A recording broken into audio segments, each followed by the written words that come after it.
Direct signing এর মাধ্যমে Dhaka Capitals যে চারজন ক্রিকেটারকে দলে ভিড়িয়েছে, চারজনই জেনুইন ম্যাচ উইনার। তাসকিন আহমেদের একটা স্পেল ম্যাচের চিত্র পাল্টে দিতে পারে, সাইফ হাসানের একটা ইনিংস ঢাকাকে ম্যাচ জেতাতে পারে, অ্যালেক্স হেলসের ব্যাপারে নতুন করে বলার কিছু নাই, এবং উসমান খান তিনিও আসলে ম্যাচ উইনিং নক খেলতেই পারেন। বিপিএল এর অকশনে ঢাকা এমন সব ক্রিকেটারকে বেছে নিয়েছে যারা আসলে কোনো না কোনো সময় টি-20-তে দুর্দান্ত পারফর্মার ছিলেন, কিন্তু এই মুহূর্তে হয়তো তারা সেরা ফর্মে নেই। সুতরাং তাদের প্রমাণ করার আছে অনেক কিছু। শুরুটা করা যেতে পারে শামীম পাটোয়ারিকে দিয়ে। শামীম পাটোয়ারি দল থেকে বাদ পড়েছিলেন, ন্যাশনাল টিম থেকে বাদ পড়েছিলেন, আবারও তিনি দলভুক্ত হয়েছেন যখন লিটন কুমার দাস প্রেস কনফারেন্সে বলল যে শামীম থাকলে দলে ভালো হতো। তারপরে থার্ড টি-20তে আয়ারল্যান্ডের বিপক্ষে আবার শামীমকে দলে আনা হয়েছে।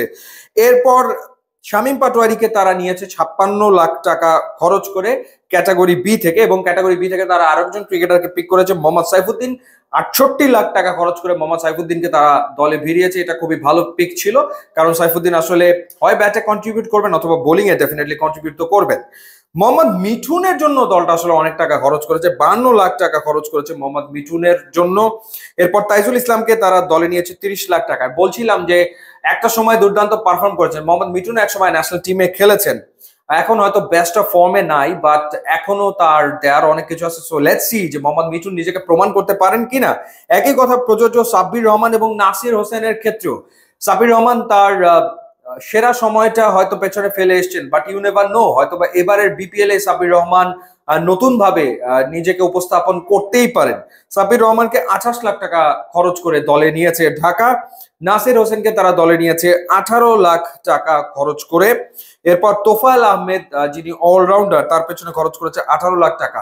অনেক অলরাউন্ডারকে দলে নিয়েছে ঢাকা ক্যাপিটালস। এরপর ইরফান শুক্কুর, তাকে নিয়েছে 18 লাখ টাকা খরচ করে।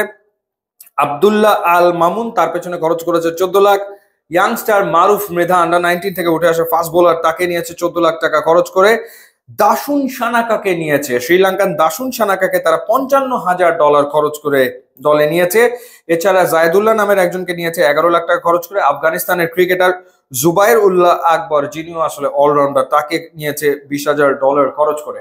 সো আমার কাছে মনে হচ্ছে যে এই টিমে ডেফিনেটলি প্লেন্টি অফ প্লেয়ার্স রয়েছে যারা আসলে ম্যাচ উইনার হতে পারে, তারা ম্যাচ জেতাতে পারে।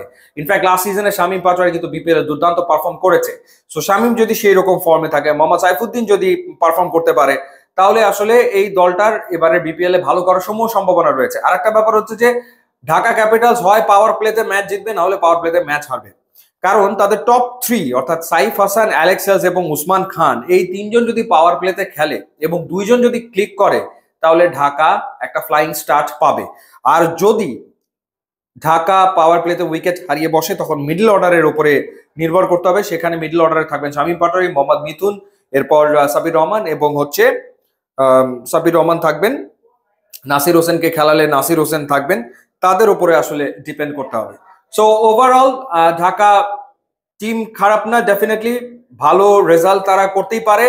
প্লেয়ারদের প্রমাণ করার আছে অনেক কিছু। সো লেটস সি এই প্লেয়াররা তাদের প্রমাণ করতে পারে কিনা। এবং এর ভেতরে অনেকেই রয়েছেন যারা যদি নিজেদেরকে প্রমাণ করতে পারেন, স্পেশালি সাব্বির কিংবা নাসির।